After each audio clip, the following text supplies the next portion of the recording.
There's a kind of quiet that doesn't feel peaceful. It's not calm, not soothing, it's hollow. The kind of silence that makes you feel like you're standing in a room full of people, but no one sees you. That's what growing up in my house felt like. My name's Derek. I'm the middle child, which might as well be code for optional. I had an older sister named Lena, the golden girl who could do no wrong, and a younger brother, Aaron, who got away with everything because he was just a kid. Me? I was the one who figured things out on my own. No one noticed when I stopped asking for help. When I was a kid, I used to think if I got straight A's, they'd pay attention.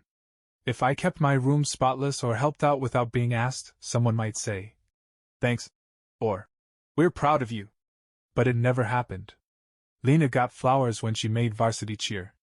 Aaron got a new Xbox after his improved report card, which was just AC average. I got silence. Always silence. Birthdays came and went. Sometimes I'd get a card. One year I didn't. They said it slipped their mind, because things were hectic. That was the year I turned 16. It wasn't always loud neglect. No screaming, no abuse. Just consistent, suffocating indifference. I'd come home from school and cook my own meals. Wash my own clothes. Take the bus everywhere. At some point, I realized I could probably vanish, and they wouldn't notice for days. That realization didn't make me sad. It made me curious. So I decided to test it. When I turned 18, I didn't throw a party. I didn't ask for cake. I didn't even mention it. I just waited. Nothing. No one said a word. Not at breakfast. Not at dinner. Not a single "happy birthday" text. That night, I packed a bag and left. I had saved up some money from working at a bookstore. Not much, but enough to cover a couple of weeks of rent. I found a roommate through a mutual friend and took the first chance I got to leave. I didn't slam the door. Didn't leave a note. I just walked out. No one called that night. No one called the next day either. In fact, they didn't call at all for weeks. At first, I kept checking my phone. I wondered if maybe they were waiting for the right moment, or if they thought I was staying at a friend's house. But the days stretched into weeks, and the silence didn't change. They genuinely didn't notice. Somehow, I didn't feel broken by that. I felt free. Because if I could disappear from their lives that easily, then I was never really part of them in the first place. So I made a decision. If they weren't going to check in on me, I wouldn't go back. The first few weeks on my own weren't glamorous, but they were mine. I moved in with a guy named Raphael, a friend of a friend who had an open room in his apartment just outside the city. The place wasn't much. The floors creaked. The ceiling had water stains. And the heater made this clicking sound like it was trying to cough itself awake. But it was quiet. Not the kind of silence that made me feel invisible, the good kind. The kind where you can hear yourself think for once. I got a job waiting tables at a diner 2 blocks down. Morning shifts mostly, then evenings working as a line cook when someone called out. It was fast, greasy, chaotic, but I didn't mind. I liked being part of something where effort counted for something. No one there knew my family. No one expected anything from me except that I show up, work hard, and clean up after myself. It was the first time in my life where showing up as I was felt like enough. I enrolled in community college that fall. Paid for it myself. Financial aid covered part of it, and the rest came from tips, weekend shifts, and eating canned soup more often than I'd like to admit. It was exhausting. But I felt something I hadn't felt in years: purpose. I kept to myself mostly, but I started making friends, people who didn't care about my family name or how many sports trophies my sister had. There was Mel, who ran the campus podcast, and Drew, who could fix anything with duct tape and a Red Bull. We bonded over late-night projects, missed deadlines, and too many vending machine snacks. I never mentioned my parents. Never said where I was from. Most people just assumed I was one of those kids who aged out of the system, or got kicked out. I let them think that. It felt simpler than explaining the truth, that I had parents, and they simply forgot I existed. Now and then, I'd see something that pulled me back for a second. Like a mother hugging her son at the bus stop. Or a father helping his daughter carry groceries. And for a moment I'd feel that old pang, like I'd been robbed of something everyone else got for free. But then I'd remember how long it had been since I left, and how no one ever came looking. Not a single text. No email. Not even a, "Hey, where are you?" from Erin or Lena. They went on with life, as if I had never been part of it. And that just confirmed what I already knew. I didn't leave them. They let me go. So I kept going. By the time I turned 20, I'd finished my associate's degree and transferred to a 4-year university. I got a job doing basic tech support in the campus library and started building up a freelance portfolio on the side. Suddenly, the kid who packed a bag and disappeared became the guy everyone went to when they needed help getting back on their feet. Still, no one from my family ever reached out. They didn't know I'd started over. They didn't know I was building something real. And they definitely didn't know that the quiet kid they ignored was slowly learning how to stand tall, without needing anyone's permission. 2 years. That's how long it had been since I walked out. No holidays. No birthdays. Not a single message. And then one night, out of nowhere, my phone lit up with a name I hadn't seen in ages. "Dad, mobile?" I didn't answer. I just stared at the screen, watching it buzz in my hand like it had the right to ask for space in my life. When it stopped, I thought that was it. Maybe a pocket dial. Maybe a wrong number. But then came the voicemail. "Hey. It's me. Dad? We were just wondering how you've been. You haven't been around in a while. Mom's been asking. Anyway, call us back, alright?" The message was short. Stiff.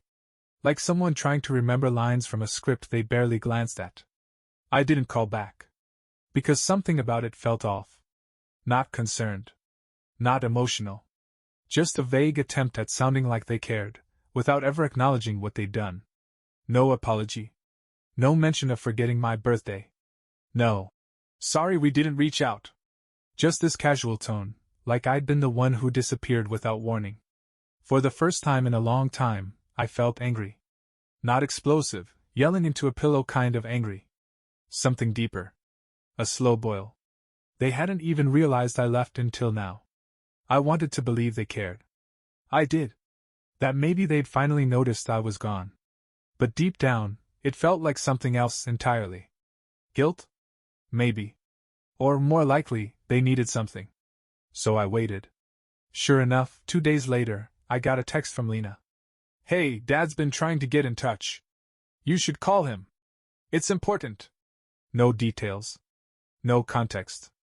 Just another nudge from the sibling who used to treat me like furniture. I didn't reply. Instead, I scrolled through her profile, all smiles and matching outfits, holiday photos with Erin and my parents, everyone looking picture perfect. Like I never existed. And yet now, they were acting like I owed them an explanation for being absent. That's the thing that got me. I didn't vanish. I didn't block them. They just didn't notice until it became inconvenient to keep ignoring me. Part of me wanted to scream. To send a long message breaking down every moment they forgot me, every time I sat through a family dinner in silence while they laughed at each other's inside jokes. But I didn't. Because I'd built a life where I no longer had to explain myself. If they wanted to find me, they had every opportunity. If they wanted to understand why I left, all they had to do was look in the mirror. So when I saw another text from my dad 2 days later, this time with a photo attached, some blurry image of the house, probably meant to stir nostalgia, I deleted it without opening it. Whatever they were trying to fix, they were too late. I wasn't lost. I just stopped waiting to be found. It took me a week to respond. Not because I needed time to think. I already knew where I stood. But part of me wanted to see how far they'd go, how many calls, how many texts, how many vague. "We just want to talk." Messages it would take before they said the thing that mattered. None of them ever did. Still, I agreed to meet my dad. One afternoon, I sent a short text. "I can meet you this Friday. 1 hour. Neutral place." We picked a cafe in the middle of town, public, quiet, no chance for raised voices or sudden emotional outbursts. I wore a hoodie and kept my earbuds in until the moment I saw him walk in. He looked older than I remembered. Tired. Like someone who'd aged more in 2 years than he had in the 10 before that. I stayed seated. Let him approach me. He hesitated for half a second when he saw me, like he wasn't sure if he should smile or apologize. He chose to smile. "Hey, Derek," he said, sliding into the seat across from me. "You look good." I nodded, didn't say anything. Just waited. He ordered coffee. I didn't. "So," he started, clearing his throat. "It's been a while." I kept my expression neutral. He wanted a reunion. I was there for answers. "We were surprised when you left. You didn't say anything." That was the first thing that made me blink. Surprised? I left without a word, and no one noticed for 2 years. He must have seen something shift in my face because he paused. Then he added, "We thought you were just staying at a friend's house. Then the months passed, and it just got harder to reach out." Was that their excuse? That they weren't sure where I was, so they chose not to try. He went on about how the house hadn't felt the same. How Lena got busy. How Aaron missed me. Even if he didn't know how to say it. He listed off these shallow fragments of memory like they proved something. But the thing that struck me was what he never said. No apology. No acknowledgement of the years I spent being ignored. No recognition of how painful it was to realize that I could disappear from their lives and they'd just keep eating dinner like nothing had changed. So I asked, "Why now?" That caught him off guard. "What do you mean? Why reach out after all this time? What changed?" He hesitated, then finally said it. "Your grandmother passed. The family's been strained. We're trying to reconnect." There it was. Not about me. Not about realizing they'd hurt me. Just the fallout of another family issue, and now they needed the kid they forgot to glue things back together. I stood up. "I'm sorry about Grandma," I said. "But I'm not the one you call when things fall apart. Not anymore." He looked like he wanted to protest, maybe say something noble or dramatic. But I was already putting on my jacket. "You didn't check in when I left," I continued. "You didn't even ask if I was okay. So no, I'm not here for closure. I'm here to make it clear that I moved on." I walked out without waiting for a response. Not because I was angry. Not because I wanted to hurt him. I just didn't need his validation anymore. The next day, he called again. I let it ring. He followed it up with a text. "We should have handled things differently. Your mom wants to see you too." It wasn't a surprise. I knew this was coming. The moment I walked away from that cafe, I could already see the pattern forming. They weren't reaching out because they understood. They were reaching out because they were losing control. Before, I was just convenient. Easy to ignore. Easier to assume I'd always be around when it suited them. Now that I'd set a boundary, they were scrambling to figure out how to get me back into the role I used to play. I didn't respond. Not immediately. I sat with it for a day. Thought about everything I could say, about the birthdays they missed, the conversations that never happened, the way the silence in that house used to feel like punishment I didn't deserve. But then I realized something important. They still hadn't apologized. Not once. Not directly. Not genuinely. Just vague suggestions that things had been hard, or complicated. And now they were trying to patch it over with more of the same, an invitation to return like the last few years didn't happen. So I wrote one message. Just one. "I hope you and Mom are well. I've created a life I'm proud of. I'm not interested in reopening old wounds. Please respect that." I hit send and turned off my phone for the weekend. There was power in that silence. Not the kind I used to feel at home, not the isolating, heavy kind. This was different. This silence came with peace. A quiet apartment. My own space. A playlist in the background. Dinner I cooked for myself. No yelling. No guilt. Just calm down. I spent that weekend working on a freelance project.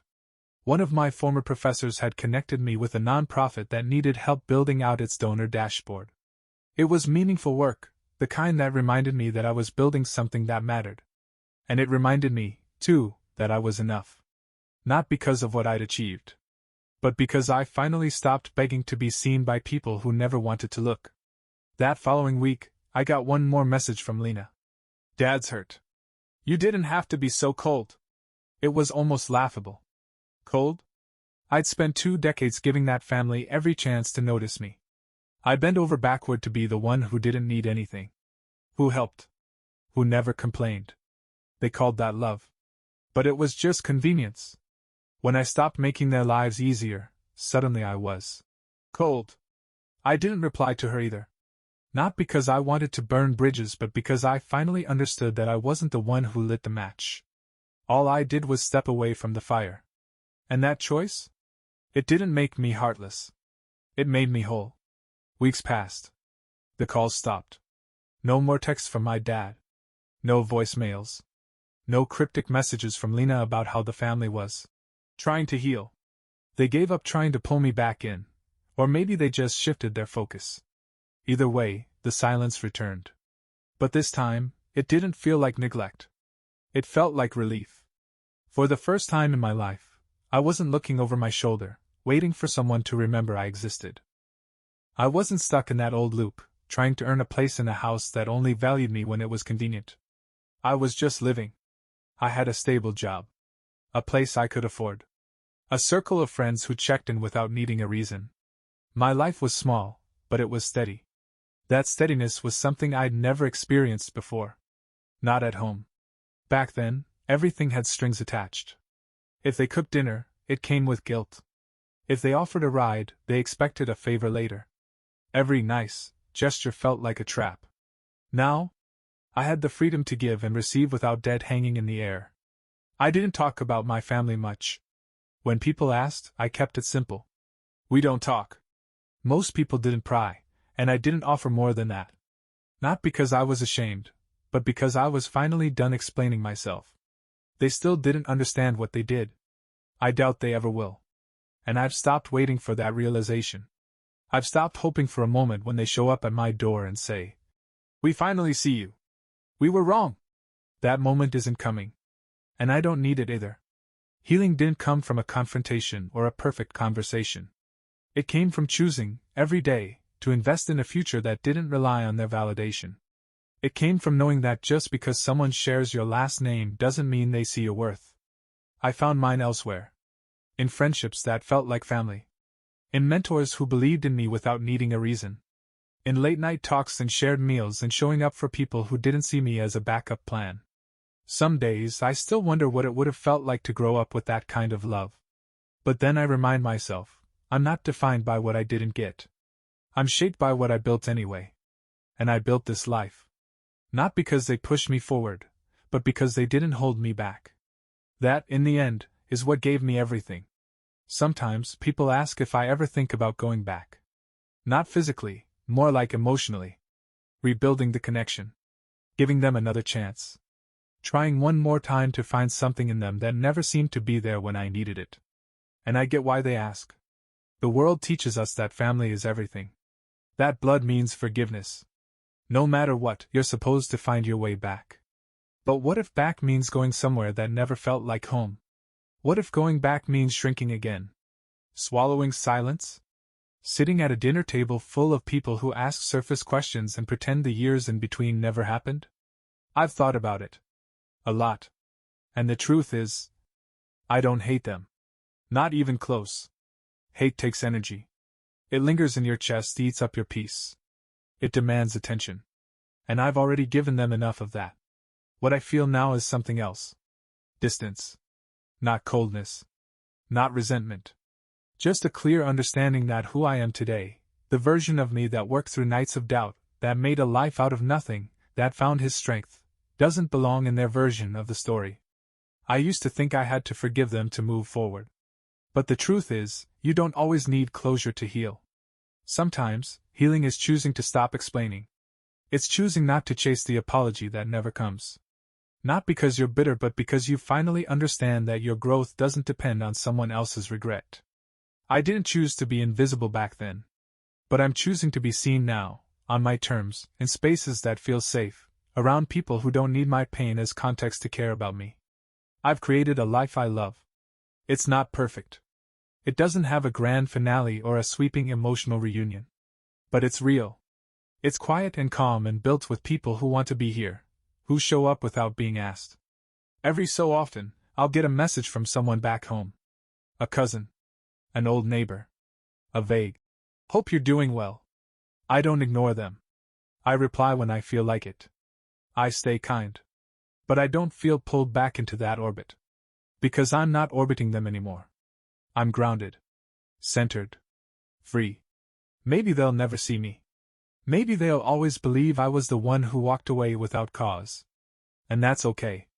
Because I know the truth. I didn't walk away to hurt anyone. I walked away because I deserved better than being forgotten. And I found it.